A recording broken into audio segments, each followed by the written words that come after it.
नमस्कार, मैं हूं आशीष त्रिपाठी आपके साथ न्यूज 18 मध्य प्रदेश छत्तीसगढ़ पर। आप देख रहे हैं महासंग्राम 2024। ग्वालियर चंबल में कांग्रेस को एक बार फिर झटका लगा है। यहां बीजेपी में 5 पार्षद शामिल हो गए।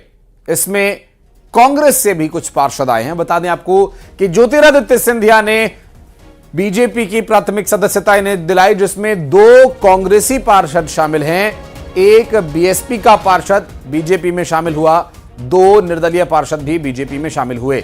जय विलास महल में सिंधिया ने सदस्यता दिलाई।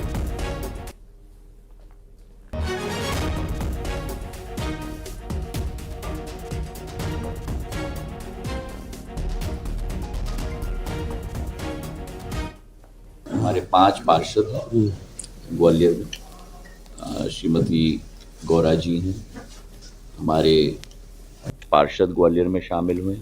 अशोकनगर में एक जिला पंचायत हमारे सदस्य अजय पाल जी दोबारा हमारे पार्टी में शामिल हुए हैं, और घाटी गांव में कप्तान सिंह गुजर जी जो पूर्व जनपद अध्यक्ष रहे हैं, वो भी आज पार्टी में शामिल हुए।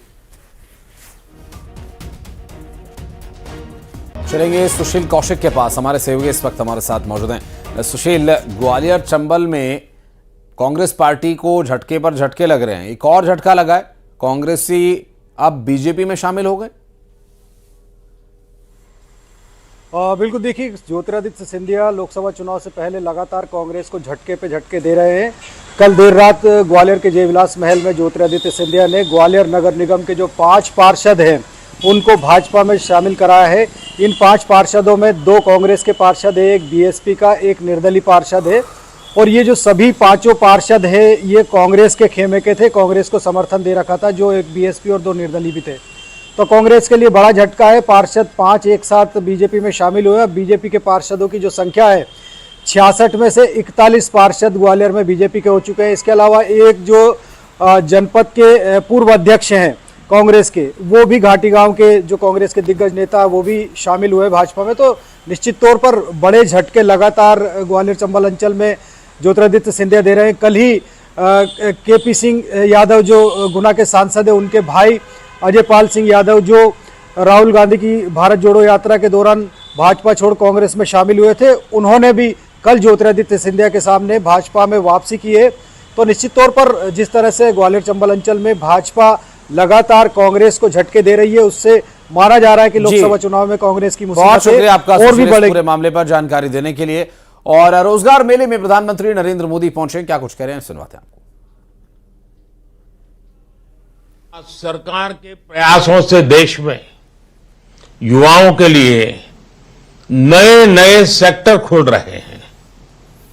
इन सेक्टर्स में जो नए अभियान सरकार ने शुरू किए हैं, उसकी वजह से रोजगार, स्वरोजगार, ऐसे अनेक नए मौके बन रहे हैं। आपने देखा है कि इस बजट में 1 करोड़ परिवारों के लिए रूफटॉप सोलर पावर स्कीम की घोषणा की गई है। अब छत पर सोलर पैनल लगाने वालों को डबल फायदा होगा, उनका बिजली बिल 0 होगा, और जो अतिरिक्त बिजली वो पैदा करेंगे उससे आय भी होगी। रूफटॉप सोलर की इतनी बड़ी योजना से देश में रोजगार के भी लाखों नए अवसर बनेंगे। कोई सोलर पैनल का काम करेगा, कोई बैटरी से जुड़े बिजनेस में आएगा, कोई वायरिंग का काम संभालेगा। ये एक योजना अनेकों स्तर पर रोजगार के मौके बनाएगी। मेरे युवा साथियों, आज भारत दुनिया का तीसरा सबसे बड़ा स्टार्टअप इकोसिस्टम है। देश में स्टार्टअप्स की संख्या अब 1.25 लाख के आसपास पहुंच रही है। मुझे ये देखकर बहुत खुशी है कि इनमें बड़ी संख्या में स्टार्टअप छोटे छोटे टियर 2, टियर 3 ऐसे शहरों में हो रहे जो जिला केंद्र भी नहीं है। इन स्टार्टअप्स में युवाओं के लिए लाखों रोजगार बन रहे हैं। इस बार के बजट में स्टार्टअप को मिलने वाली टैक्स छूट को आगे बढ़ाने का भी ऐलान किया गया है। इसका बड़ा लाभ हमारे युवाओं को मिलेगा। बजट में रिसर्च और इनोवेशन पर 1 लाख करोड़ रुपए का नया फंड बनाने की घोषणा की गई है। साथियों, आज इस रोजगार मेले के द्वारा भारतीय रेलवे में भी नियुक्तियां हो रही हैं। जब भी कहीं लोगों को परिवार के साथ लंबी यात्रा पर जाना होता है तो भारतीय रेल आज भी सामान्य परिवार की पहली पसंद होती है। भारतीय रेलवे आज एक बहुत बड़े ट्रांसफॉर्मेशन के दौर से गुजर रही है। इस दशक के अंत तक भारतीय रेलवे का पूरी तरह कायाकल्प होने जा रहा है। आपको याद होगा 2014 से पहले रेलवे की क्या स्थिति थी। रेलवे लाइनों का इलेक्ट्रिफिकेशन हो या दोहरीकरण करना हो, ट्रेनों का संचालन बेहतर करना हो या यात्रियों के लिए सुविधाएं बढ़ानी हो, इस तरह पहले की सरकारों ने उतना ध्यान नहीं दिया जितना ध्यान दिया जाना चाहिए था। पहले की सरकारें सामान्य भारतीय की परेशानियों के प्रति। तो वर्चुअली प्रधानमंत्री यहां जुड़े हुए थे, आप सुन रहे थे। और बढ़ते आगे, भोपाल में बीजेपी चुनाव कार्यालय का उद्घाटन। भोपाल में चुनाव प्रबंधन कार्यालय का उद्घाटन सीएम डॉक्टर मोहन यादव उद्घाटन करेंगे। मध्य प्रदेश बीजेपी के चुनाव प्रभारी रहेंगे यहां मौजूद। लोकसभा चुनाव की तैयारी के लिए यह कार्यालय बनाया जाएगा।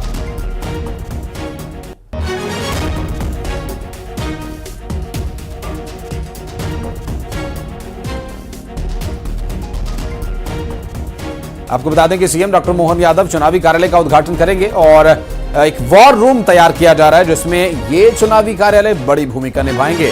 आपको बता दें कि ये जो चुनावी कार्यालय है भोपाल में, इसकी शुरुआत खुद मुख्यमंत्री डॉक्टर मोहन यादव करेंगे और मध्य प्रदेश बीजेपी के चुनाव प्रभारी भी इस दौरान यहां मौजूद रहेंगे। दरअसल लोकसभा चुनाव की ओर इस वक्त भारतीय जनता पार्टी का फोकस है और लोकसभा चुनाव की तैयारी के लिए यह कार्यालय बनाया जाएगा।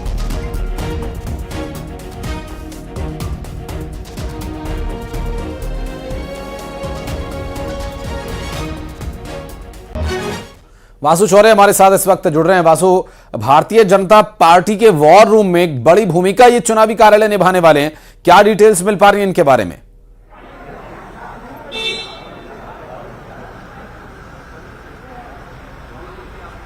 वासु, क्या आप मुझे सुन पा रहे हैं? वासु तक आवाज संभव है कि नहीं पहुंच पा रही है, जिस वजह से अभी जवाब नहीं मिल रहा है। एक बार फिर से प्रयास करते हैं कि उन तक आवाज पहुंचे।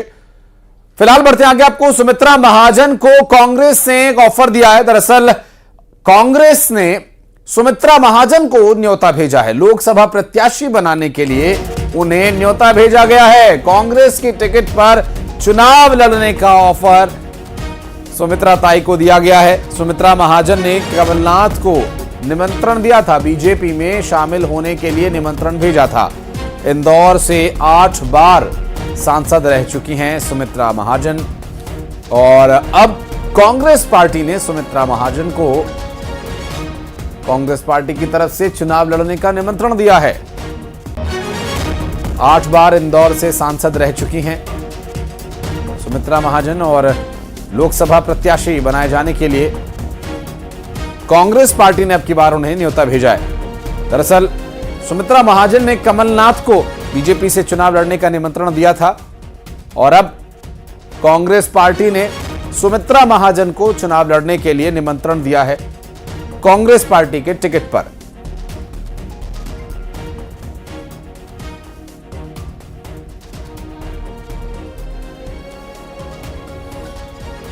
तो भारतीय जनता पार्टी में शामिल होने का निमंत्रण कमलनाथ को भेजा था सुमित्रा महाजन ने, और अब कांग्रेस पार्टी ने सुमित्रा महाजन को कांग्रेस पार्टी के टिकट पर चुनाव लड़ने का निमंत्रण भेजा है। इस पत्र की जो प्रति जो आप देख रहे हैं ये हम आपको दिखा दें, और इसी के आधार पर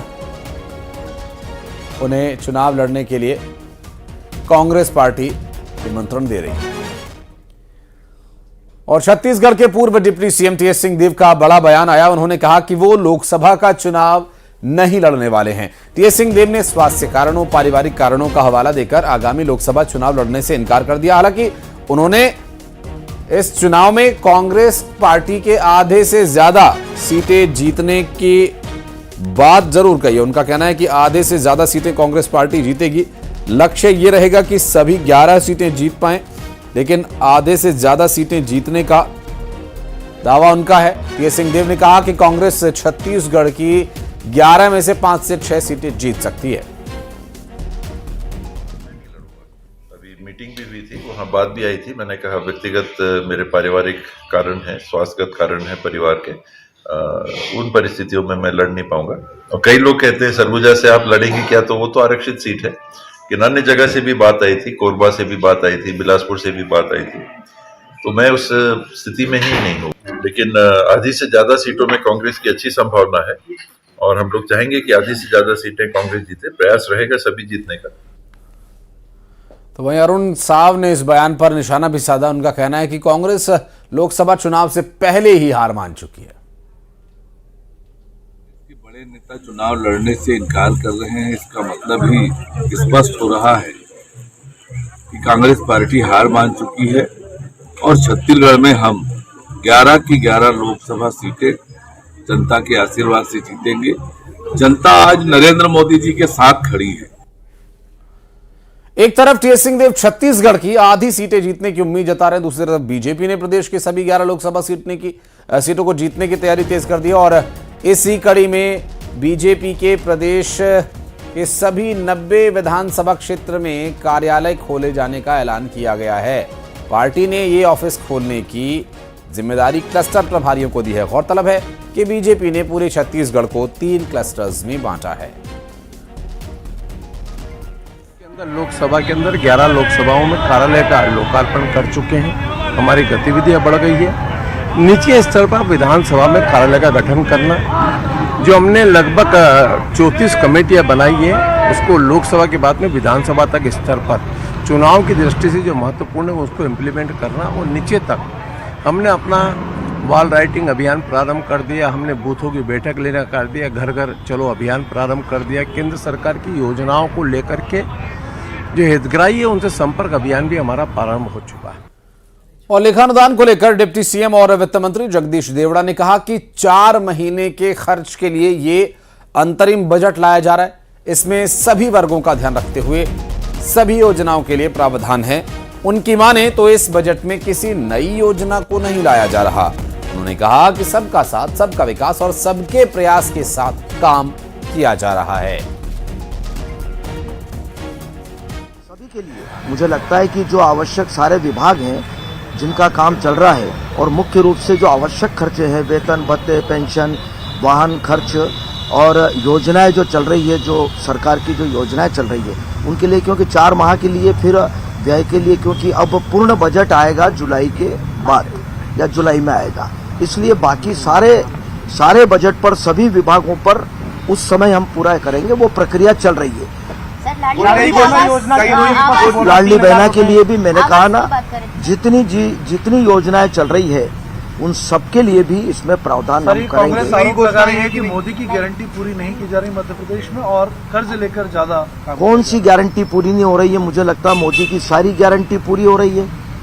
सबका साथ, सबका विकास, सबका प्रयास, सबका विश्वास, इस काम को पूरा कर रहे हैं। मुझे लगता है कि कोई भी काम ऐसा नहीं जो बिल्कुल मोदी जी ने कहा और नहीं हुआ, सब काम हो रहे हैं। और एक छोटा सा ब्रेक यहाँ ले रहे हैं, बहुत जल्द लौटते हैं।